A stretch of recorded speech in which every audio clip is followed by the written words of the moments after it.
Did you know Echoplex has a 24-hour stream? That's right. Check out our 24/7 music stream at echoplexmedia.com/live or at eplex.xyz. Our huge self-submitted local music library plays the best tunes the Bay Area has to offer, and commercial free, well, except for ours, and even by request. Check out the player on echoplexmedia.com or at eplex.xyz. Bookmark it and enjoy it all day. Echoplex is very supportive of our local music scene, and we hope you enjoy the soundtrack they've so graciously sent in for us to play on our network. If you like who you hear, please go check them out. The names of the artists are displayed on the player at echoplexmedia.com and at eplex.xyz. Go into a hotel and whack off somebody. I'm white, and I've got everything I need. No one clutches their purses when they're in a room alone with me. And I can drive for any neighborhood I please at any hour, and the police don't do a thing. So if I see a penny on the ground, I leave it alone and fucking flip it. I'm a straight white male in America. I've got everything I need. I'm a guy getting paid more than a girl with a degree. And I can walk down the streets after dark, no one wants to rape me. And I can get a girl pregnant and just as easily flee. Just like my straight white male dad did to me. So if I see a penny on the ground, I leave it alone and fucking flip it. I'm a straight white male in America. I've got all the luck I need. I've got a pile of broken mirrors and I'm walking under ladders and I'm spilling tons of salt, but to me that doesn't matter, cause my skin and my gender and my orientation are the best things to have if you live in this nation. I recommend it highly.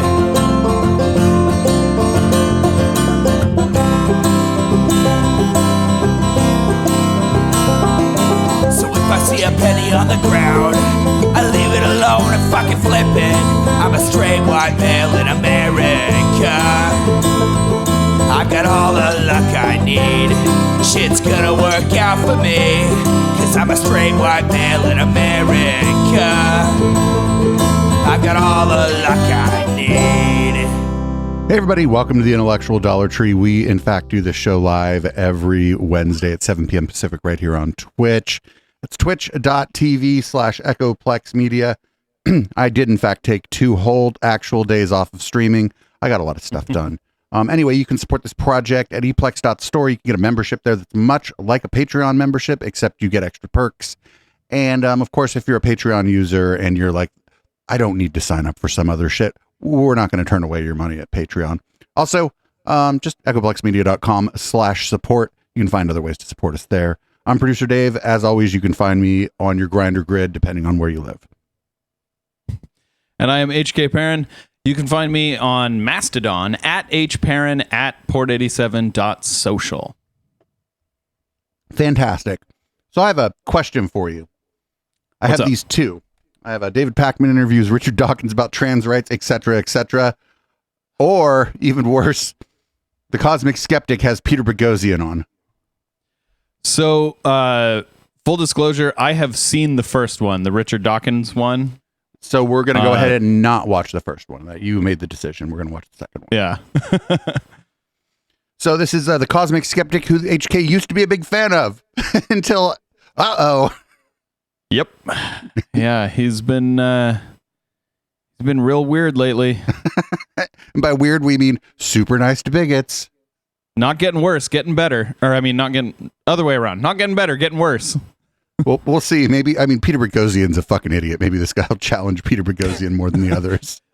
So far, he has not challenged any of them, so I think the likelihood of that is very low. Part of the difficulty is you have so many people out there who want to make people humiliate people and make them look bad, and that's not what. But you don't need those people, Peter. This is going to be great. In fact, I already know this is going to be great. Peter, you do that to yourself. Well, what's your percentage of of God's existence. God does not exist. How confident are you? Is that the kind of thing you can stick a number on? I mean, what really is the difference? Oh no, it's fucking 60% atheism. sure God damn it, not atheism. I don't want to talk about atheism anymore. Dawkins does that in the God Delusion. Dawkins does a with lot the of things in scale. the God Delusion. We're talking about pure philosophy, Okay. which you seem to be suspicious of the idea that there can even be such a thing. No, I think it exists. I think it's damaging people. I think it's a terrible thing. Palling around with Constantine. That's the only the priest is the only one he probably stuck it to, and the priest was probably totally nice, right? Welcome to Within Reason. My name is Alex O'Connor. My guest today is Peter Boghossian, who is That's too bad. a founding faculty fellow at the University of Austin, former professor. Oh, the University of Austin, Texas. That's not the university. That's not UT at Austin. That's the University of Austin at Texas. That's the one where they at first hired too many people who had been at Epstein Island, and so they had to like. I made a meme about it where it said it had a little like a phrenology calipers, and then it said University of Austin, and it said at the bottom, it said if the faculty here was good enough for the kids at Epstein Island, they're good enough for your kids too. Oh, jeez. That's Barry Weiss's IDW University. ID Wooniversity. Portland State A University, place we shall not name. Good enough. which we won't go into. Oh, you should. And also, I believe you coined the term street epistemology. Correct. If I'm Oh, not get the fuck out. No, Aaron Ra was doing that. Aaron Ra was doing street epistemology before you were. Nope. Also, Aaron Ra is really annoying, but not like an IDW guy. I just find him annoying. Nope. You didn't coin the term street epistemology. Get the fuck out of here. 13. So, I have coined the spoken term before to steam engine. Anthony Magnabosco, Great. who is a wonderful street epistemologist. Back in the, late we actually tried to do 1800s? some street epistemology together. Legitimately, he did not. He said 2013. Aaron Ra was doing that in like 2005. Remember? Yeah. He'd be out there. He was doing. Shut the fuck up. At the time, after when I was in Austin, we went to the university campus, and he said, "Well, let's get out in the street and let's get you doing some street terrific, epistemology." terrific, But yeah. because it was the summertime, It's too hot. it was allergy season. And when I showed up today, I was sort of sniffling all over the place because the weather at the moment, I just sort of have a horrific form of hay fever. So I'm either allergic to grass or apparently allergic to street epistemology. I don't know which it is. Well, Austin's an oven in the summer. I wouldn't try to do anything other than eat barbecue there. It's truly horrific in the summer. It was quite an experience, but it's interesting now to sit down with a man who coined the term. Yeah. People who are But he listening didn't. who might not know what street epistemology is, can you give them the sort of the blurb definition? So, thanks for asking. Street epistemology is a way, and we're actually in the room with the president of Street Epistemology, Reed Nicewonder, where we go all around the world and we make videos. Imagine having to like, you're like, I don't know, one of these people's friends, and they're like, hey, would you like to sit in on the most annoying conversation you've ever seen? So street epistemology is street epistemology. Epistemology means how you know what. And what is the etymology of street epistemology? It's like, well, it's street and epistemology. Street epistemology is street epistemology. It's Brought epistemology. to you by the tautology department of tautology. It's rough out there in them streets. From a formal academic setting and bring it into the street, hence the street epistemology. And what it is we ask people and help them clarify their beliefs and how strongly they believe something, their confidence with the evidence and the reasons they have for something. So it's a very civil, non-confrontational way to help people align the confidence that they have in their beliefs with the evidence for those beliefs or the reasons that they hold the beliefs. The thing that I kept getting told off for by Anthony when we tried to do street epistemology was that I was a little bit too obvious in my own opinions. Yeah, you can't do that. They will Yeah, right. Get the fuck out of here. This guy goes, when he goes out and does, it's like, are trans people human? And it's like, well, Yeah. It's like, well, the question already tells us your beliefs, right? Yep. Like this guy goes to the university and like asks like a bunch of 19-year-olds a loaded question. Like, get the fuck out of here. This is loaded question, street loaded questionology. Thought that I was being quite neutral. I thought that I was just sort of asking questions, trying to get to the basics of why people believed certain things. But he seemed to be suggesting at certain points that it was sort of slipping through the cracks. Yeah, well, there's a corrective for that. And actually, Reed came up with this for when we go around the world and we do this. The very last question that we ask everybody is, so we have lines, strongly disagree, slightly disagree, neutral, and then on the other side, we'll put people on the neutral line, we'll ask them a claim, they'll walk to a line, they can switch at any point as long as they commit to a full line, or they don't have to switch at all, they can stay in the neutral line the whole time. And this is like on a university campus? Anywhere. We've done it here. Why doesn't this guy go somewhere where grown folks hang out? There's nothing wrong with being a fucking, there's nothing wrong with being a university student, right? But we talk about this all the time. Your brain doesn't finish really developing until you're 24, 25, 26. And so you're asking a bunch of 19-year-olds this, and this guy's like fucking got at least 10 years on me. Like, I think this would be a fun game at a bar. I mean, Dave, I think you just answered your own question. Like, he does it because they're 19-year-olds. Like, out on the street. Yeah, if he had to argue with actual adults who like understood why they believed things, he wouldn't fare very well. It's the same reason that what's his name? The banana guy. He goes out and asks kids about like why they're atheists, and then he calls them like liars and cheats and thieves. And it's like, if he was doing that to an adult, it very much would not go the way it happens with like 19-year-olds that he sees on the street. Yeah, or not on the street, but like in university campuses. I think the thing that would happen if you tried to do this in like a town square that wasn't a university is people would just ignore him. Probably. I think there will always be a certain number of people that would participate, but yeah, like especially if you have something up that says like something really provocative, which is always what he's doing. It's not ever something like, you know, should abortion be legal? Like everyone would just be standing on the agree line. So right, the question would there's be, not really any debate there. The question would be like, is Maybe it not okay to kill a everyone, but- baby? Or is it okay to kill a fetus or whatever would be the question. Yeah. Yeah, exactly. He'll like ask stuff in provocative ways to try and get people to participate in this. Yeah, it's a little bit odd. Yeah, if you could get like a random sampling of 30-year-olds, people would probably eventually just start clapping back at him. You know what I'm saying? Yep. They'd be like, "Could you ask that question?" And like they'd be like, "You're making a statement. Could you please ask a question?" Streets, university campuses, doesn't matter where it is. Well, but you only do it on the university campus. You don't do it on the street like Aaron Ra. Aaron Ra would do it out on the street. I've never seen him do it anywhere other than a university. But the last question that I ask people is, what line do you think I'd be on? Right. And if they say, why the fuck would you ask them that? Or if they say, that's the best, I don't know. The next best is if they say the opposite.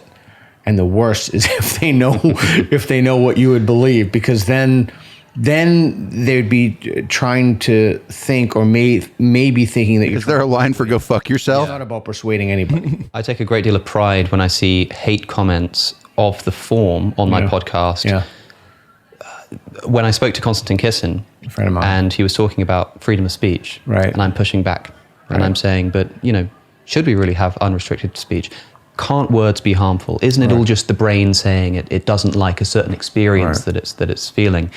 And he re-uploaded a clip of it onto his own channel, and the comments are sort of painting me out to be this ridiculous sort of sensorial, wokist. And I think to myself, like, the fact that I'm... Well, that's why we watch all or most of these things. You don't get clips here. Our impression was that this guy didn't ask Konstantin any tough questions. And to the extent that he did, Konstantin would kind of give him a non-answer and then he'd move along. Yeah. Like he pushed back, but he didn't push back enough that it was effective. Right, because Konstantin is a propagandist. And this guy treated Constantine as if it was like his friend and they were sitting on the couch getting stoned. Yeah. Otherwise described as a free speech activist, another label that I don't really like very much. Yeah. I must say that I indulged in a little bit of pride in thinking that I'd done such a good job of hiding what my position actually is in my capacity as an interviewer. Wait, what is your position? I suppose in a way that's the kind of thing you're trying to do, although not quite as far. You're not trying to sort of represent the opposite. I think he just said he has like Hold on. a free speech absolutist position. Before you go on, Or at least that's what he talk about what you just said implied. Before we go into anything new. So that's really important that not only in an interview context, I pretend to be a woke person when I interview people, or Do you? but that's a dialect. That's fucking hilarious. Gotta hear that again. What? Listen to this. That's really important that not only in an interview context, I pretend to be a woke person when I interview people. I would love to see what he thinks a woke person is like. I would fucking pay for that. I pretend to be one of those wokies. If he was like doing an hour at a comedy club as a woke comedian, I would pay $100 easy to go see that shit. Look, as a woke liberal myself, like a poorly done and unfunny caricature of what is more or less my belief system would be the funniest fucking thing I've ever seen. it's like that. It's like that meme where the guy's holding a skateboard in the middle of a school. Yeah, hello, He's fellow going, kids. Hello, fellow liberals.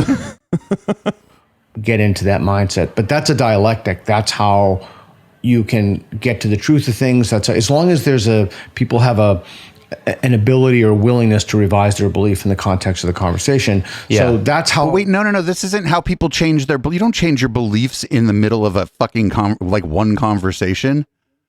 Like, okay, if you just have something wrong, like some fact wrong, like some number or something like that, sure, you'll be like, oh, I guess I didn't know that. But like something that you believe and you've thought about before, you're not going to change it in the context of one conversation most of the time. That's a dumb way to like think about any of this. Like people change their beliefs over time when they've talked to people they care about or listen to people they respect, and they hear the opposing view over and over again in a bunch of different ways, and they're like, oh, maybe that might be, maybe I had this all wrong. Yeah, like the best you would get is if someone said like, you know what, you've given me a lot to think about. Right, I'll think about that. Yeah. People can clarify their own ideas and viewers can understand when you push back, when you have that dialectic. That dialectic in an interview is very different, or at the very least, it's different. But the way they want to do it is they want you to go, let me push back on that a little bit before you say the thing that you're going to say, right? So you're like preparing, you're basically fronting off that you don't let me push back on you when you say that. You've like taken basically all the firepower out of what you're about to say, I think. You're saying, hey, Yeah. I'm one of you, but here's the pushback. Like playing devil's advocate. Right. You shouldn't, if you're doing that, you shouldn't tell someone you're doing it. If you're at a table with a bunch of Nazis and you say to them, let me play devil's advocate here and say that maybe black people aren't bad, you're a Nazi. Right. To do when you have conversations with people in the street, you need to push back a little bit, but the pushback should be in the form of questions, and the pushback should be in terms of whether or not. So if you look at it syllogistically, premise, conclusion, how confident are you in that? They say they go to slightly disagree. They give you their reasons. Is the conclusion that you hold justified by the evidence to the degree that you're on the correct line? That calibrating your belief like that is not a simple thing. That's something else that really bugs me about people like him is whenever he talks about this kind of stuff, especially when he's out like actually performing his little dance with the lines, he always tries to exude an air of like confidence in his own beliefs that he doesn't think other people should have. In other words, like he believes that he's right and he's right for all the right reasons, and he believes that you're wrong because you just haven't thought about it enough. Yeah. And oftentimes it's things about like It's just things about like what people value more. It's weird that like the way that he described, you don't know what his opinion is. Again, it's like, dude, you asked the most loaded question, like, and this is, and I can't really put my finger on it, but this stuff, it frustrates me in a way, because this is what passes for, like, what he's describing is like what actually passes for conversations about controversial ideas in like certain spaces, in a space that's maybe not dominant on Twitch, but very dominant on YouTube. And it's like, well, this isn't really how people would actually talk about a controversial issue if they were to have a real discussion about it.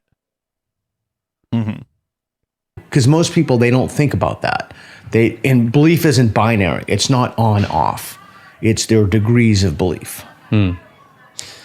I wonder, when somebody puts forward a position in the context of street epistemology, Right. in your efforts to not let your own views come through, Right. do you still sometimes represent another position, or is it sort of strictly question asking? But what I mean to say is that sometimes questions can be euphemisms for arguments. Yeah. Like if we were trying to figure out where The initial question being asked is a euphemism is the wrong word. He should have just said sometimes questions are loaded. you said, why don't we go for pizza? And I said, oh, don't you think pizza's a little bit expensive, or don't you think pizza's a little bit unhealthy? What I really mean to say is, I don't want pizza. Pizza's unhealthy, pizza's expensive, I don't want pizza, and I'm sort of wrapping it up in a question. Now, I can understand why you'd want to avoid doing that. But pause on that. Sorry to keep pausing you, but so Sorry if to keep you want pausing to have you? a genuine relationship with me, you'd just say, I don't want to go to pizza. I don't eat bread. Like, I don't eat bread and cheese. I wouldn't say, well, I just say I don't eat bread and cheese. that's right, but people do this all the time just to be, Okay. just to be polite. People use euphemisms. I don't think that was the point of the question. Kind of like, I suppose so. I mean, you said before we started rolling that I strike you as incredibly Extremely British, quintessentially British. What is it that gives you the impression? Your affect, your demeanor, the way you use words, language, a kind of The accent. formality. Just extremely I British. think he means It's not you're a bad speaking thing, in a actually. British It's accent. descriptive. It's not. But no, it's really not. It's not pejorative. It's not positive either. It's just a description. Yeah. Well, I thanks. suppose maybe it is more of a British thing. What a pal. But for instance, I noticed that. So wait, hold on. Maybe it's fine. He He said he said you had to make sure- you come off so British, and then he's like, oh, why do I come off British? Oh, I didn't mean it as an insult. Or a compliment, actually. Like, it kind of sounded like one. What a pal. What a pal. on my way with somebody to a destination, and I want to stop and get something from the shop, I'll say something like, oh, I might just pop into the shop, by which I mean I'm going to go to the shop and get a bottle of water or something, but I phrase it, But that's the way. Yeah, that's a British thing. such a way as to say, oh, I might just go to the shop. I might. Why? So Why would you do that? I think it's a British thing. mannerism, and it's No, it's just a hell of Brit. He just said you come off British. You come off British when you. Oh, I might just pop into the shop. That's British. like if you were from Baltimore, you were like, I could pop in the shop. Like it's just like regional dialect and the way people talk, like based on the way they've heard other people in their region talk. This isn't even like a mile wide and an inch deep. This is like a foot wide and an inch deep right here. polite, but it's a very common thing. I don't know if you would sort of use that specific. We're getting example into in the some US, but linguistics. That kind of thing pervades the way that all of us speak. Okay, so in that sense, that's a cultural thing where it's a code of politeness. I suppose so. So we don't. or at No. least in my life, It's I like know. just regional dialect and the way people say things. Like in California, up until recently, we called everyone dude. Not everybody's a dude. Like we're trying to train ourselves out of that. It's pretty hard. I still say like you guys when I mean like multiple people of whatever gender. Yeah. Because to me, like guys in that context isn't gendered, but I totally understand that it is to other people. Right. And they could be offended by that. So I've tried to stop using that phrase too. Funny enough, people in the South had it covered. It's y'all. Yeah, that's what I'm trying to switch to. No, I mean, I travel everywhere with Reed. I would never say that to him. Would I ever say that to you? No, never. I'd be like, I'm going to the shop. I'm going to get a bottle of water. Do you want anything? yeah, but you know what I'm talking about in the in the abstract here that people often, to bring it back to the to the What a topic. man. Before we bring He it back to doesn't topic, make I think indirect that's important. statements. Like that little difference in the way that you interact with people. I mean, But he doesn't understand that this guy saying, "Oh, I might pop into the shop over here," means the same thing as I'm going to go into this store. Yeah, but he doesn't use the word might because he's a big American man. Well, I probably wouldn't phrase it that way either. But He's non-British as fuck. right. But I mean, I wouldn't phrase it that way either because it's not that I'm trying to be precise or anything. It's just that's not the way that we would say that around here. Dave, you're coming off a little British. My preferred way of interacting with people, I'm not saying this is right or wrong, it's just to be incredibly blunt and direct. And that way, it could be a context of... I might pop into the store is incredibly blunt and direct when this guy's out with his friend because that means I'm going to the store. Yeah, and also I think Peter has this like idea that that's how all Americans are because that's how he is. But that's not how all Americans are. Like Americans can be some of the most indirect. Like you hear someone in the South say, "Oh, bless her heart." Right. Or just doesn't mean that's not a compliment. Or in this case, like I said, in Baltimore and parts of DC, you go, "I might could." That means I'm going to.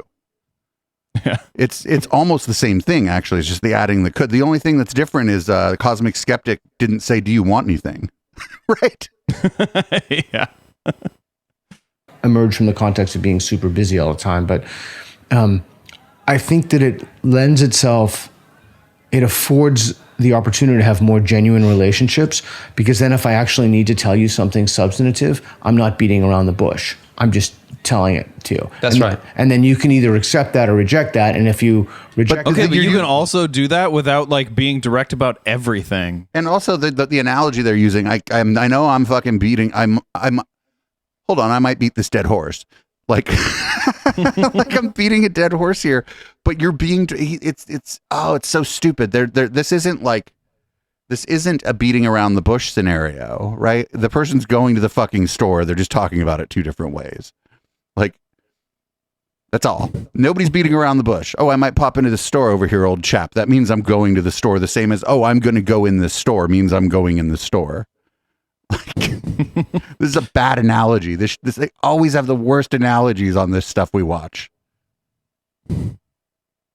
there's a possibility that you reject a friendship.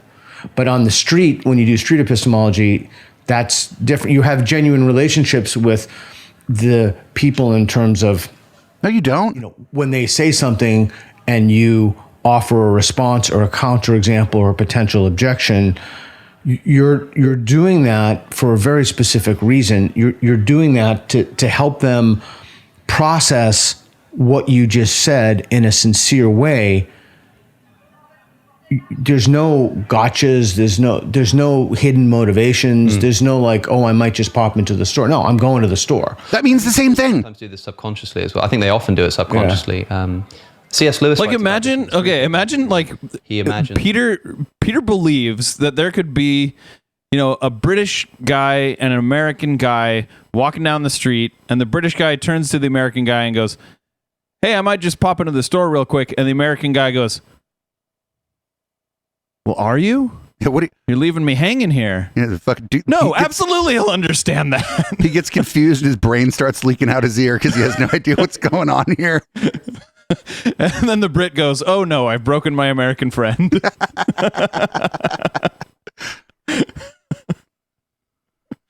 when he's sort of figuring out how to destroy this atheist's life. One of the specific examples he gives is the husband who comes home and sort of says to his wife something like, "Why haven't you done the dishes?" Yeah. Or, you know, "Why isn't dinner ready yet?" And he doesn't mean, "Why isn't dinner ready yet?" What he means is, I'm fed up of living with you. This marriage is... Oh, okay. Your example. Fuck your yo. If you let's say that you and me are partners, and I'm stay at home or whatever, or I'm at home, but maybe I'm like trying to get the podcast going or whatever. You come home and you see the dishes, and you see that like the living room's a mess. You know what you do? You go, "Hey, you know what? Looks like the dishes haven't been done and the living room's a mess. I'll take the dishes. Can you get the living room?" Boom. Right? Yeah. So I don't think that he's right here. That's not exactly what that means. If that means if bitch, the husband do the come dishes. home, if the husband comes home and says, "Why isn't dinner ready?" What he means is,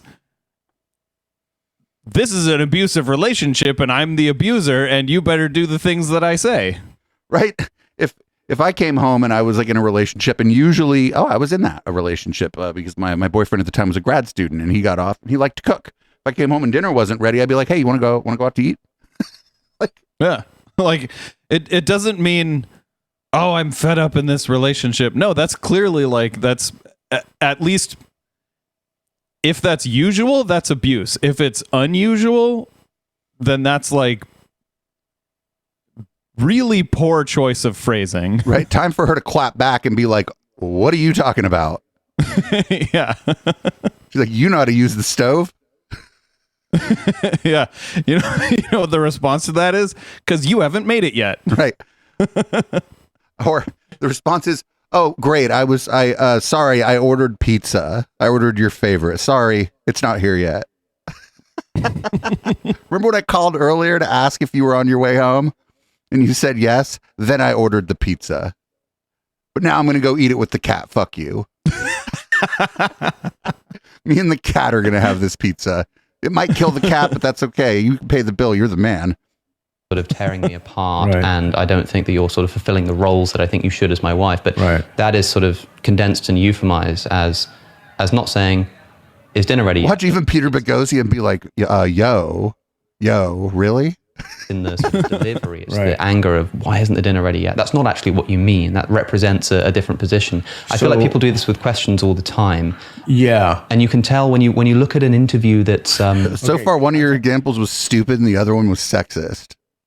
Sorry. Well, it So we was got two he things was going on here. saying something that we sexist keep on purpose, mixing but together. You've got one yeah, thing that we should be clear that is not okay. it's in the personal He realm, kind of like just in a brushed off relationship. that like, "Oh, you're not fulfilling the roles I think you should be." Like, yeah, that's the problem. It's not the dinner thing. Let's identify the problem in that situation. yes. And I think those are disanalogous to street epistemology. So like Yeah. in a marriage or a relationship, the best evidence-based stuff that I've seen is the Gottman method. You need to have, I think the relationship in the literature is 9-1. I think it's something like a radically disproportionate amount of what they call turning toward. And those kind of negative undercutting comments don't do the relationship any good. That's not Oh, shit. analogous to Peter, I mean, street sort of- epistemology situation. Sort of he knows. Yeah, well, sort of the reason that I'm talking about this and what I'm going to go on to say here is asking how we can avoid this kind of thing in street epistemology. Oh, I see. That is, Okay. if you watch an interview that's a little bit fiery, and maybe a journalist who doesn't really like the person they're interviewing, Yeah. and they sort of hide behind this description that all they're doing is sort of asking questions and probing, Right. but you can just tell from their attitude Right. that those questions are just euphemisms for arguments or jibes. Right. And I have a feeling that if I were to try street epistemology and somebody said, or let's imagine that you're debating the resurrection of Jesus and whether it really Yeah. happened or not. And this is an example I've used before. And Oh, like Aaron Rod did over and over again when he was doing street epistemology at least 8 years before fucking Peter Boghossian invented it, even though, I don't know, maybe Aaron Rod's a time traveler. I'm a Christian, and somebody says to me, and I say, well, the disciples claimed to see Jesus after he died. Right. How do you explain that? And they say, well, I think that the disciples were lying. And my question to them is something like, Yeah. but why would they lie? Why would they go to death? Because the Christian position is that the disciples were put to death for these beliefs. I might Right. say, well, why would they be put to death for something they knew to be a lie? Right. Now that sounds like a question. Right. But what I'm really doing there is representing my position, which is that the disciples wouldn't have done that. Right. But I'm wrapping it up in the question. So I Right. can say, look, I'm doing street epistemology because I'm asking them a question. Well, why Right, would they right. die for beliefs that they knew to be false? Right. But really, that's just an argument. So how do we avoid that kind of Right, thing? that's a good question. When we're just trying to ask questions. Yeah, that's a good question. So in the interview so far, you've said some stuff to me. And Look, he wants so bad to touch the mic, but the mic isn't like on a boom, and he was told, do not touch the mic. You can tell, right? You can tell he really wants to touch that microphone. That's fine. I touch I the get mic. to touch my microphone. Yeah, I touch the mic all the time, but maybe rudely, maybe not, hopefully not rudely interrupted you. So that's appropriate in this kind of a context. So street epistemology, you're creating a very particular and a almost, dare I say it, a special environment. And so like a safe space? You do see, and I certainly have seen for myself exactly what you're talking about. People have asked questions to lead other people to a certain conclusion. In fact, it's called a leading question. In fact, we've did you just invent the leading question too? Since you mentioned the Greg Kulak's, I haven't read his book for a while, and Frank Turek and others. I'm trying to think, what is the name of that book?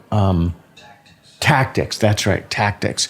Protocols of talks about that, and it's not asking people questions because you want to help them align the evidence they have with the confidence in their belief. It's asking them questions to lead them toward a belief. And I think that once you do that, the integrity of the process is compromised. And what you're trying to do is also... But the process you're talking about is stopping some 19-year-old who had no idea they were going to talk to you today on their way back from English 1A. And you're asking them a leading question about some social issue that they may or may not even have read up on. Like this, what he described is literally what he does. Like, would you be willing to pull up a video of his and just go to a random place where he's asking a question? Well, we can do it during the post game. Yeah, we'll do it during the post game. We'll watch his most recent street epistemology. I'd put $10 on it. It's like that famous clip of Ben Shapiro talking to the student about it's got something to do with the transgender stuff, and Ben says, "How old are you?" And the student says, "I'm 19 or whatever." Yeah. And he goes, "Why aren't you 60?" And everybody starts applauding, because what he's ostensibly doing is asking a question. Yeah. But he's not asking the question in the spirit of, "Hey, let's sort of investigate your beliefs and get to." It's a point that's being made in the form of a question. Yeah. The fact that a question can get an applause is a strange concept. Yeah, if you think about it. It really portrays that it's not really a question at all. Okay, so what's operative in that condition, in that situation, is the idea that the room is not the room. So are you asking the question because it's on video and then you want everybody to applaud and cheer you? Or are you asking the question very sincerely to help somebody really think about what it is that they believe? And the question that you will ask would be different depending on your goal. And I also think it's important to understand that people ask questions for many different reasons. When you teach, for example, you never really know why someone asks a question. You can't assume that someone asks a question because they want to know the answer. Maybe someone asks the question because they want you to know how smart they are. Maybe someone asks you a question because... Well, like here, can we pause just real quick? So like, if you were to ask a trans person something along the lines of, what is your biological sex? They're not going to tell you their gender identity. So like the two are not equal. And they conflate them constantly. And Cosmic Skeptic right here just conflated them. Well, by quoting Ben Shapiro, but it's if you're going to bring up something like that in the middle of this video, you shouldn't just leave it dangling there in midair. I would say that he phrased it in a way that my interpretation is that he was criticizing what Ben Shapiro was doing. Maybe, but he didn't actually criticize it. Well, I mean, that would maybe reduce his chances of getting access to Ben Shapiro later, which is what I think is probably going on here. To the person sitting next to them, and they want to show them how smart they are, or that you're paying attention, or so you never really know why someone asks a question. And so the condition that you're trying to create is a very specific one, and we know from the literature about why people change their beliefs, or why people would start to doubt things, to be even more specific than change their beliefs. They don't change their beliefs because they've been humiliated. I know that some people like Pendula and others would have anecdotal evidence against this, but the literature is pretty clear. They change their mind from the position of psychological safety. That's how people change their mind. So you want to create environments that are as safe as possible, and and you can watch these on the video. Like some guy that's 3 times your age just ambushes you on your way out of English 1A when you're on your way to get a fucking taco.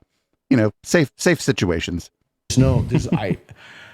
I don't want to say there's no gotchas ever, because I'm sure I've made a mistake and I'm not perfect and I do the best that I can. But do you think Cosmic Skeptic's gonna ask this guy about his trip to Hungary where he met with like Viktor Orban? I don't know. I didn't even know about that trip. Oh, well, the answer's gonna be no. When you watch these, there's really no gotcha questions. There's no like, oh yeah, no, I made you look like an idiot. In fact, many times I've actually moved people to lines further from what it is that I believe. But that's how you maintain the integrity of the process. Yeah. So what's a better question in that context? If the belief that you were talking to somebody about was the resurrection, yeah, and they said, I think that... Shouldn't that make you doubt your own belief, though? You think? I don't know. I don't know. The problem here is that that I don't even know or care what Peter Boghossian believes, right? I know what comes out of him as content. So I don't think too terribly much about what any of these people believe. I like to talk about what they're doing. So I would say if you're doing street epistemology right, as he put it, and it's making a person believe something that's even further away from your belief than they started with, maybe you should reconsider your own belief. Sure. Or these are matters of opinion, and the question you asked just reinforced an opinion they have that's different than yours. Yeah, that too. Think, well, I know that Christians would say yeah, that they wouldn't be lying because they died for these beliefs. Right. And so why would they die for something they knew to be false? How do you sort of try to get that idea to arise in that person's mind without essentially just making the point in front of them? What kind of question do you ask in that context? So I mean, how do you frame it? And that I would have. I mean, my personally, what I would have said would be something like the Salem witch trials, for example. You familiar with those? Yeah. Yeah. I never really know what you're familiar with over here in terms of U.S. history, but so in those, I can't remember what university. So we actually know the addresses of the people. We know the. We have the court records for the people who were convicted of, or for the witnesses who allege that people were witches. Where do these people live? What are their addresses? How much evidence so do we have for the fact of the this? Salem witch trials technically weren't U.S. history because the U.S. didn't exist when the Salem witch trials happened. And he's asking, he's doing a quest statement. He's saying, well, we know their addresses. What he's saying is we know where they're from. It happened. He's saying it happened. And that's wild that he's like, oh, nobody should ever know your belief when you're doing, here's how I do it. And he just fucking comes out and tells you what he believes. Very existence. To be fair, during the time that Jesus allegedly was resurrected, people didn't really have an address. Bart Ehrman, you mentioned Bart Ehrman before we started. He debated a buddy of mine, Price, about whether or not Jesus was a historical figure. I think almost all data seems to point to the fact that Jesus was. So I would have approached that. Is that true? Point of view, like how confident are you that there were. What data would point? What datum? What singular datum would point to the fact that Jesus wasn't? How would you go about proving a negative? We barely know what the fuck happened 500 years ago. You know what I'm saying? Like, yeah. If you don't have any evidence about those disciples that are extra biblical, so it just depends on the questions you ask. The questions you ask will.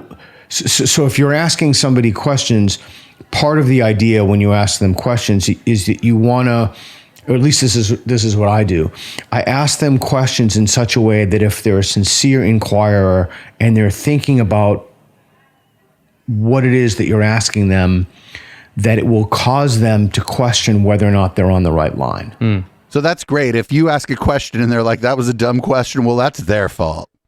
Right? It's like if you're a serious inquirer and I ask your question, it's going to make you think deeply about it.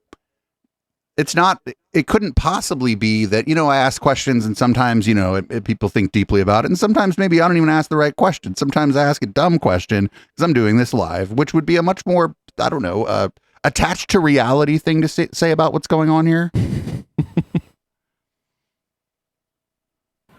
So what does this look like in practice? Like, I mean, if you were sort of approaching somebody and saying, we want to... Wait, has he never seen this guy's street epistemology videos? What does this look like in practice? We've watched them and it's a shit show. Epistemology, and you say, what's a view that you hold? Oh yeah. And they say, That's what we do. I believe that the Earth is a globe or something, Okay. And that's their belief. Like, what's the kind of, because in the context of the Earth as a globe, presumably you agree with this, but you still think it's probably worthwhile sort of reevaluating how we know that. Why is it that we believe that? We agree. Oh, thanks, fucking dude. If somebody's like, what's your sincerely held belief, and you're trying to do street epistemology, and they're like, oh, I think the Earth is round, they're trying to get rid of you. It's like, I think water is wet. You know what I'm saying? Like, I'm pretty sure you're wearing a black shirt. Like they're trying to get rid of you. That's a non-fucking answer. Yep. 100%. And so what kind of questions are you asking here? How do you get into a conversation that begins to get somebody to reevaluate their belief that the Earth is a globe? Okay.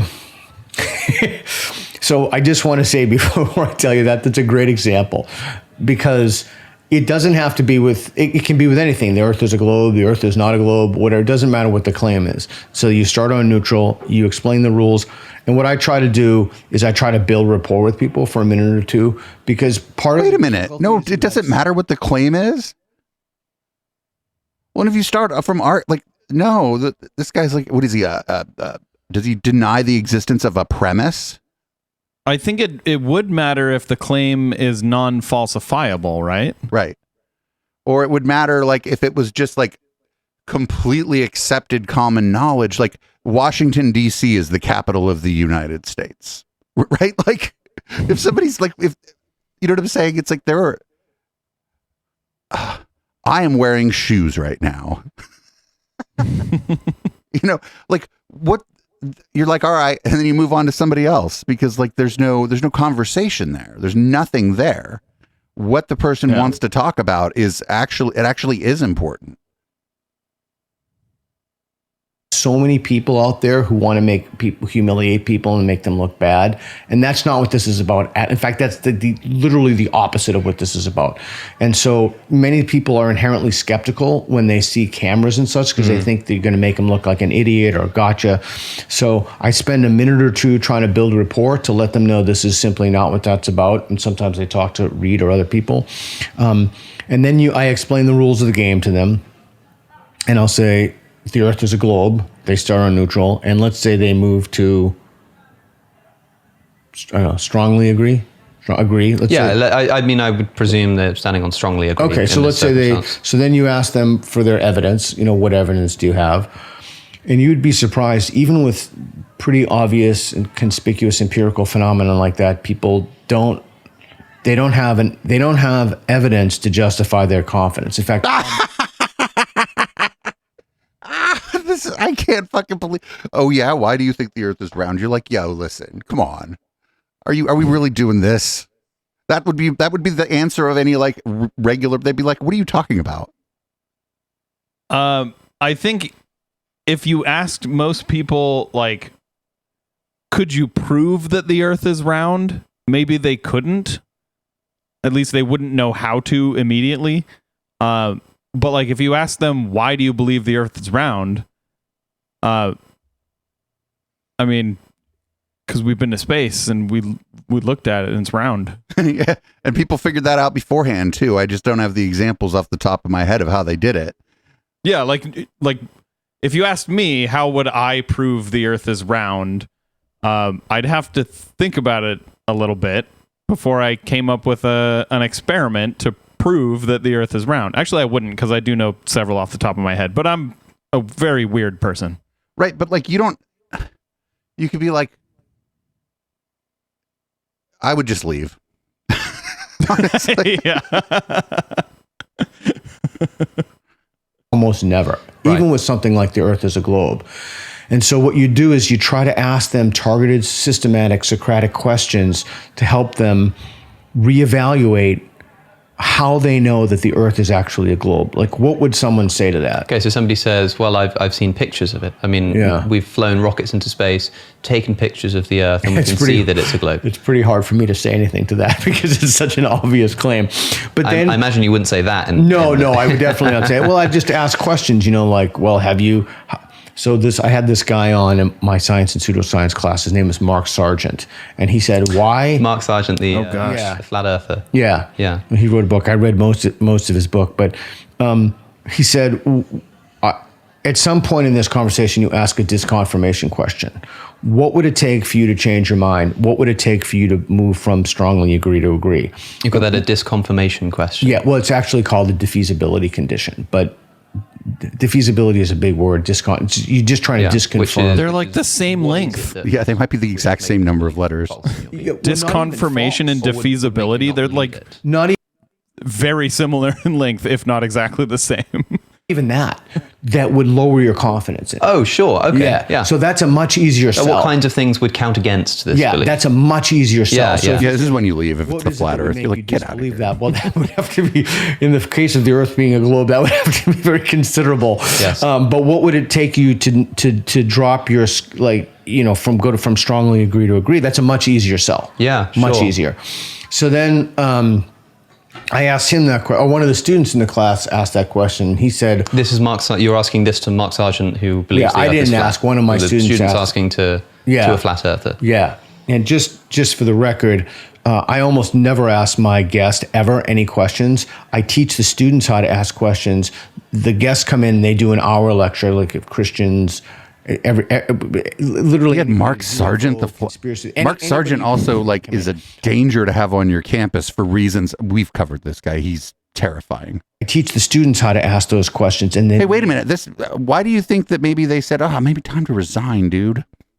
The questions. It's not me asking Mark Sargent. Yeah. So somebody asked him a disconfirmation question. Okay, so what would it take? And he said somebody would have to send a rocket up with a camera on it, high def camera that we got from multiple angles, and you'd have to see the world spin like that. He said there's never been anything we like have that before.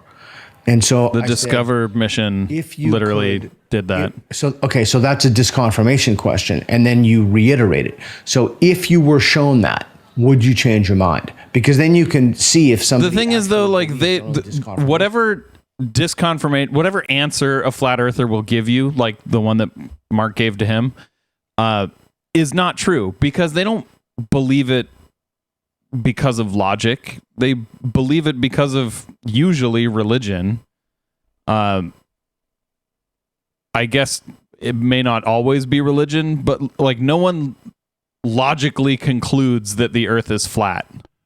Well, the other problem with that answer is that if the organizations that have the kind of money to send a rocket up that's going to sit stationary, right, for long enough for us to observe the Earth spinning, because you're not really going to observe the Earth spinning, right? You have to time lapse it to really be able to see it. So yeah, but we do have that. Right. That's what I'm saying. Any organization that has the kind of money to do that, they're going to say, well, that's NASA. And why do you trust NASA? They don't believe the organization. Yeah. That's what I'm saying. Discover is a NASA mission. So that's, they're just going to suggest to you that the organization that has the power to do that is just a lion ass organization anyway. And so that's the problem with that, because your average hobbyist isn't going to be able to send up a rocket for long enough that you're going to be able to observe the spinning of the Earth. Also, Yeah. like the rocket, as it goes up, it's going to move with the Earth, right? Because it's spending a lot of its time on its way up in the atmosphere, which is generally traveling with the surface. Yeah, but we have uncut videos of like from the outside of a rocket, of the rocket traveling up into space. Like you can watch those live. Like SpaceX streams whenever they launch a rocket. They stream like live video from the rocket. So like again, you're not going to logic a flat earther out of a position because they believe it for religious reasons. And by the way, in case you're interested, the Discover mission that I'm talking about is at epic.gsfc.nasa.gov. It's super cool. You can go in and see pictures of the Earth, like 14 of them a day. You can go back to like any time. You can view like moon transits. You can view like solar eclipses, like the shadow of the moon. It's super cool. Criteria, right? Again, I want to stress because they might say something like, "Well, I'd assume that it was fake," or something like that. That's why you. So this is really important. So that's why before you ever are in a conversation with somebody, don't just present your evidence, right? I can't be out there presenting my evidence. I mean, actually, to be crystal clear with you, I have literally zero evidence that the Earth is not a globe, like nothing. But let's say I had what I thought was evidence. I cannot present you with that evidence unless I know that you would consider that sufficient to change your mind about something. Well, what if somebody said to you... That's a really important point. Like, I need to figure out what you would accept as evidence before you would change your mind, before I present any evidence that I have. But isn't it fair to say that many people simply won't know? That is, imagining somebody who likes what you're doing. They say, I really like this street epistemology thing. I don't really want to talk about anything too sort of topical or controversial. I just want to really get to grips with the method more than anything. So why don't we shoot for a really obvious belief that I hold and start evaluating it? Okay. So I say, the Earth is a globe. And you say to me, okay, you strongly agree? I say, I strongly agree. You say, well, what kind of thing would change your mind? And I say, honestly, I don't know. I believe this so strongly and so clearly that I can't even think of the kind of thing that would make me change my mind. How do you proceed in that conversation? Okay, so that's a really good question. So my golden rule is when I do these, and you can see this on video, whenever anybody says to me, I don't know, I always say to them, that's a great answer. Because it is a great answer. If someone says they don't know, so the way you want to create cultures in which people don't pretend to know things they don't know is by rewarding them when they say, I don't know. If I ask you a question and you don't, can I swear on your show? If you like. I'll use a shorthand. If I ask you a question and you don't know the answer and you say, I don't know, I say, thank you. And if I ask you a question and you think there's going to be some price to be paid for saying you don't know, then you're just going to BS me. Then I'm going to have to be caught up in whatever nonsense you just told me. So if I ever get the chance to participate in one of his little shows, I would pretend to not know stuff that I did know. To be fair, though, I bet they screen, right? I don't think they do. It doesn't seem like they do. The videos that we see from him are heavily edited. Oh yeah, they edit for sure, but I don't know if they screen the participants. Well, if you can edit, you can certainly edit out some kind of screening process that you're doing. Maybe, yeah, you could be right. Which saying I don't know is actually valued and rewarded. And the way to do that is if someone's on the line and I say, well, what would it take to change your mind? No matter what line they're on, they say, I don't know. That's a great answer. Okay, great. So we've got as far in this conversation as I strongly agree that the Earth is flat. You say, what might change your mind? I say, I don't know. You say, that's a great answer. Yeah, that's a great answer. And then I can try to think of some, again, this is an extreme example. But is it an extreme example in that it's a way of, as I say, examining the process of street epistemology much more than the topic themselves. Correct. The topics themselves, which is kind of what we want to do here when we're talking about what street epistemology is. Correct. However, if I said to you, this is a hand, what evidence would constitute against it? the more conspicuous or obvious the thing, the more extraordinary I have to fabricate some kind of potential thought experiment. So I would say to them, okay, so how likely is it? I'd say, well, what if I showed you pictures of the Earth being flat? What if I had testimony of experts come in? What if I had, so I would. You're like, I've been on YouTube. I've seen all of this. Think about ideas that I could come up with to the best of my ability to make them think, okay, well, this is possible. And the moment they say this is possible to something I say, then if we had 100 gradations of belief and they were at 99, the more likely something is possible, the more likely it is that they'll go from 99 to 98. Like anytime they say that something is possible, it has a potential of undermining the confidence in the claim. Yeah. Okay, so you're quite right that the flat Earth example is a difficult one. I mean, when you said, well, it's like saying this is a hand, what evidence do you have against that? I mean, I can imagine in the context of street epistemology, I might try to ask something like, why do you believe that there's a hand in front of you? And you might get something like, well, because you can see it. And then you might ask, because I feel it. Well, why do you believe that your eyes are giving you an accurate representation of the world or something like that? But to me, again, this feels a little bit like it's verging on a point. It sounds like I'm not saying, well, why do you believe that your sense data is accurate? Rather, I'm saying like, well, haven't you considered that your eyes might be deceiving you? It feels like I'm sort of representing a position. But that's nothing wrong with that, right? There's nothing wrong with you representing a position, provided that if they were standing on the exact opposite line, you'd represent the opposite position. Sure. So how does this look on a question like if I approached you and said, I think that God exists? I think there is something wrong with that, though. Like if you misrepresent that position, like if you don't know how to argue from that position, then you shouldn't be representing that position. You know what I mean? Like what he said earlier, where he was like, I pretend to be one of those wokey boys. Like, it sounds to me like he does not know. I mean, he didn't say that, but it sounds to me like he doesn't know how to represent the position of a leftist. Sure. We haven't heard him try to do it, though. Yeah. He says he has. Maybe he thinks he has.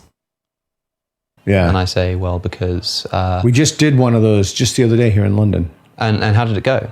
It went great. He started on this strongly disagree. That God exists. Yeah. So here's an example. So I'm an atheist. I've been accused of being a pretty hardcore atheist. I'm an atheist. He started on the strongly disagree, and we'll release these videos. We'll send you the link if you want. Yeah, we'll put it in the description. Yeah. So he started on the strongly disagree. He moved to the disagree. And then he said to me, did he move to the slightly disagree? I can't remember. And he said to me, are you going to try to get me to move to the strongly agree? And I was actually going to try to see if I could keep moving him along the spectrum. But then I thought, since he said that, let's see if I can move him back to that degree. Let's see if I can keep giving him doubt about the fact that he's on the right line. He went home and had an existential crisis that day. That's right. And he eventually moved back to the strongly disagree. But if he hadn't said that, I was going to try to nudge him to the slightly disagree and then to the neutral. But in each Wait, what did he say? I missed it. What you're Like, what did the guy say? Try to get me to move. Great. He started on this strongly disagree. That God exists. Yeah. So here's an example. So I'm an atheist. Okay, so he's agreeing with him at first. I'm an atheist. He started on the strongly disagree, and we'll release these videos. We'll send you the link if you want. Yeah, we'll put it in the description. Yeah. So he started on the strongly disagree. Strongly disagree that God exists. Disagree. And then he said to me, did he move to the slightly disagree? I can't remember. And he said to me, are you going to try to get me to move to the strongly agree. And I was actually going to try to see if I could keep moving him along the spectrum. But then I thought, since he said that, let's see if I can move him back to that degree. Let's see if I can keep giving him doubt about the fact that he's on the right line. He went home and had an existential crisis that day. That's right. And he eventually moved back to the strongly disagree. But if he hadn't said that, I was going to try to nudge him to the slightly disagree and then to the neutral. But in each case, what you're really doing is by providing counterexamples, and I think your claim is a good one. I don't think there's anything wrong with representing a position in your question, provided you're willing to do that no matter what line somebody is on. What questions? Because again, we're talking about questions here. We're talking about probing, asking about somebody's beliefs, not making points. What are the kind of questions you can ask a person that causes them to go from "I strongly believe that God exists," I strongly disagree that God exists, to "I kind of disagree that God exists," back to "I strongly disagree," just by asking questions? Well, I just say it took me. I'm 56, almost 57 years old. It took me over a quarter century to figure out how to do this stuff. A lot of reading, a lot of studying, a lot of working in the prisons, public schools. It took me a lot of time. Did this guy work at the prisons? There is no. Okay, look. The most important thing that you need to do is you need to maybe he means he was a prisoner. No, I doubt it. To truly track the conversation. That was a joke. That's why often after I do these, I'm just exhausted because it just takes complete and utter focus. So once you really, really understand, like once you grasp what someone says, then you need to understand why they believe it. And once you understand why they believe it, then it's the formula is pretty clear. So in this particular example, what were the turning points in both directions for this atheist? Well, I thought of that because of something that you asked. I'm starting to feel like this conversation happened in a hipster coffee shop, but then he said he has video of it, which should be linked in the notes, which we're going to watch during the post game. Cool. God exists. He goes to the strongly disagree. I asked him why he strongly disagreed. Reed, if I'm screwing up my memory of the conversation, please tell me. God, how long is it going to take you to tell this fucking story? And I said, well, give me your reasons for that. He gave me his reasons for that. And remember, the reasons that somebody gives you may not be the reasons they actually believe it. So there could be many things going on, and they could be processing ideas. I mean, it could be he got molested by a priest. I mean, it could be literally, you just have literally no idea why anybody. So the only thing you have to go on is what they tell you. Yes. So then what I do is I repeat the claim back to them. Now, okay, so it's called Rappaport's first rule. So I repeat the claim back to them, and what I'm looking for them in the ideal world is if they say that's right. That's from the literature on hostage negotiations. Now, the thing that I never talk about is what I'm really doing when I'm doing that, besides understanding that, is I'm trying to figure out if that's the reason that they actually believe it. That's a very complicated thing. You got to read subtle cues, etc. I mean, you can do this without knowing how to do that at all. I've never said that before, but it is also what's going on in my mind. How can you tell? How can you, if you ask me why I think that God doesn't exist, and I say, oh, well, I think that the problem of evil is a pretty powerful argument, and you sort of relay that back to me, and I say, yep, that's it. How can you tell if that's not really what's motivating? Decades of doing this, how they mind reading, what their face looks like, where their prestidigitation. If their body language is cold reading, one thing or another. If they have somebody else with them who also believes it, it makes it much more tricky because they want to save face. But let's talk about how you move someone. So he strongly disagreed. I said, why do you believe that? And he said, the universe, et cetera, et cetera. How did the universe get here? Whatever the claim is. And so a common one that I use for God, 20% of the time or what have you, is that, so one explanation is that the universe is that there's a God. What about Victor Stenger's explanation that the universe always existed? Is it possible that the universe always exists? The moment that somebody says yes to that, it's just like a formula. You just subtract, it's just like reason 1, reason 2, reason 3. If reason one is God and reason two is the universe always existed, then you have to subtract the likelihood that it always existed from reason one to give you whatever the... I don't usually talk to chat during the fucking show, but chat, you're cracking me up. Is, and then is that sufficient to move you to a line? So reason one, God; reason two, the universe always exists, a la Victor Stenger; reason three, nothing is inherently unstable, from Lawrence Krauss's A Universe from Nothing. So let's say that even if you want to say it's just a very small likelihood, each of those possibilities are a small likelihood. Number two plus number three is, minus whatever it is that subtracts from the God, the likelihood that it's God, and that is sufficient to move one to disagree. Because you've got this. Or what if somebody has heard all these arguments, says, yes, this stuff is possible, but I'm still 90% sure of my position? You know what I'm saying? Like, because strongly agree doesn't mean I 100% know this to be true. So it's like one of the main problems with this is like you're sort of relying on, you're sort of taking for granted that people mean the same thing when they say strongly agree or slightly or somewhat agree. Yeah. That God creates the universe. Correct. And you're saying, well, here's another potential explanation. Correct. And even if you don't think that's as plausible, say it's 20% as plausible. 2%. 2%. That's all you need. It means you sort of have to shave off that 2%. Correct. From the principal explanation. 98% is strongly agree.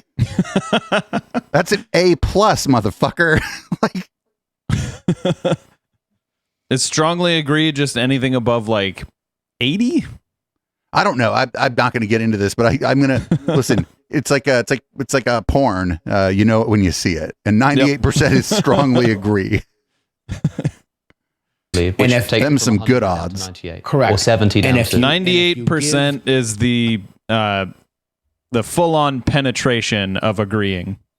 Another one, a third explanation, and you say that's 2 to 5%, then that's 10% or 4 to 10% off of the original explanation, and then that must mean that Except what if they already heard the shit you're saying to them? And that's how they got to the conclusion that they strongly agree. So they're at 97% or whatever, because they've heard the arguments against it. They go, yeah, I'm going to give that a little bit of weight, but just like really a little bit. And I still strongly agree with this.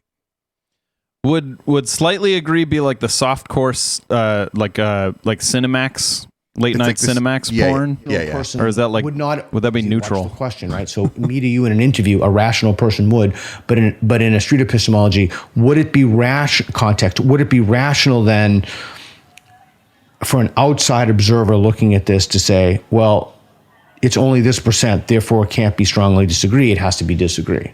And most people, if you frame it in terms of that outsider, it's called the outsider test for faith from John W. Loftus. Look at the belief as if you're an outsider. If you frame the belief like that, then they'll move to disagree. So that would be one way to move them to disagree. But is it a zero-sum game like that? I mean, is it sort of like, if you think something's got a sort of 60% probability of being true, is it not possible to think that another hypothesis maybe has 55% chance of being true, which of course, you've got more than 100 here, which implies that the arguments aren't sort of competing for the percentage space. Sure. So it might not be. That's actually a fucking thank you. Finally, if you're like 90% sure that the universe was created by God, and somebody says, "Well, couldn't the universe exist just necessarily?" And they say, "I think that could be true. Maybe it's sort of 30% plausible." Then if that's the case, to take away. Okay. Well, yeah. By definition, it has to take away because there's only. I mean, because otherwise, what I'm saying is a bunch of bullshit. People want to make sure that if not the. Well, I think what he means is they're mutually exclusive. So any chance that one has is a subtraction of a chance of the other. I think I'm with Peter on this one. Like, if as long as they're mutually exclusive. But the problem, But asking, could the universe have always been, is not mutually exclusive with that God created the universe, because God is illogical anyway. God could just say, like, I created the universe and it's always been. Right. That's what I'm saying is like, and people don't really think about, people aren't like doing the subtraction from 100 in their head while they're thinking about whether or not they believe something. You know what I'm saying? People's beliefs aren't just a game of subtract from 100. So Question of the belief isn't dislodged, then they'll attribute a vanishing likelihood to whatever alternative plausible explanation. Say, well, it's possible, but it's 0.001. Then you street epistemologize, to use that as a verb. That means annoy people. How they would know that. So the problem is that you'd street epistemologize how they would know that. Okay, so let's just say that you do that and they're not, and they say, okay, well, it's vanishing. It's 0.01. The other one's 0.01. And I was 100%, but okay, so fine. And now I'm 99.999999999. Okay, but that's not enough to get me to the disagree. So then you would say, okay, I can't take it anymore. I can't fucking take it anymore. We're not watching any more of this in the post game. We will check out the link in the notes here, I guess, about his most recent. Except it's not even in the fucking notes. All right. Is it not? No, but that's okay. That's okay. I mean, wait, no. It was. I think it's right above. No, that's just a link to. It's not channel. in. We're okay, not going to. We're not going to do street epistemology or stream epistemology about whether it's in the notes. HK. Actually, what would it take? What would it take to make you believe that it's not in the notes? How could you? I think I would have to decode it into binary, into its constituent binary, and then re-encode it using various different encoding schemes. So this was like, there's been a couple times recently where I was like, we have to stop. This wasn't as bad as the last time I had to stop. I don't know if you remember this here. The last time we had to stop was pretty terrifying. Anyway, I'll either find it or I won't. If I don't find it, we'll find another one of his street epistemologies here. This one looks spicy. Anyway, HK, this has been horrible. Do you want to read us out? Yes. Thank you for joining us. We do this show every Wednesday at 7 p.m. Pacific. If you're listening to the podcast, then maybe some week check us out live. If you do check us out live, you get to see Red Light, which will happen right after the song we're about to play. If you want to support us, you can do that on echoplexmedia.com. We have various different ways, including patreon.com/echoplex and eplex.store. Our other shows are linked on echoplexmedia.com, so check them out. And this is Boomers by Periscope.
Every Saturday is Cat Day on Echoplex Media, and not only are we posting fucking cats, we invite all content creators to join our open panel. Visit echoplexmedia.com/panel to learn how to join. Every third Saturday is Operation Catterday, where we cover this week and last year and play the best clips from the cast of conspiracy characters that Now Space has learned to loathe. The show starts at 8 p.m. Pacific at twitch.tv/echoplexmedia. Find our full schedule at echoplexmedia.com.